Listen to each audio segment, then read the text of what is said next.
Bonjour à tous et bienvenue à vous à ce point de l'actualité internationale. 29 Palestiniens, dont 10 étaient à la recherche d'eau, sont tombés en martyrs et plusieurs autres ont été blessés lors d'attaques distinctes de l'armée d'occupation sioniste contre la bande de Gaza, menée depuis l'aube de ce dimanche. Selon l'agence Wafa, l'armée d'occupation sioniste a ciblé plusieurs zones, dont des tentes de réfugiés, des logements et des regroupements de civils.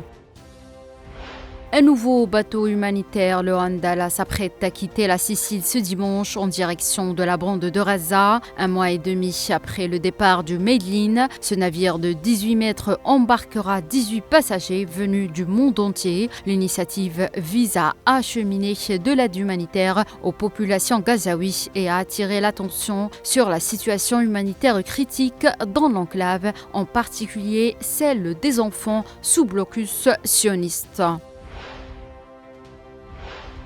La Russie a exprimé sa sincère gratitude à la Corée du Nord pour son soutien constant au principe de l'opération spéciale lors d'une rencontre entre Sergei Lavrov et Kim Jong-un hier, selon le ministère des Affaires étrangères de la Fédération de Russie.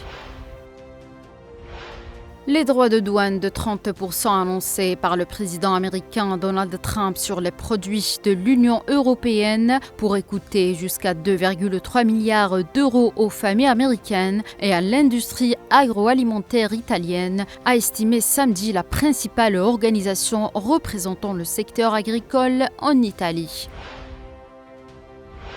L'Iran a réaffirmé sa disposition au dialogue. Hier, le ministre iranien des Affaires étrangères, Seyed Abbas Araghchi, a déclaré que Téhéran demeure prêt à engager des négociations sur son programme nucléaire. Il a souligné que les récentes tensions régionales soulignent l'importance de revenir à la voie diplomatique et à une solution concertée.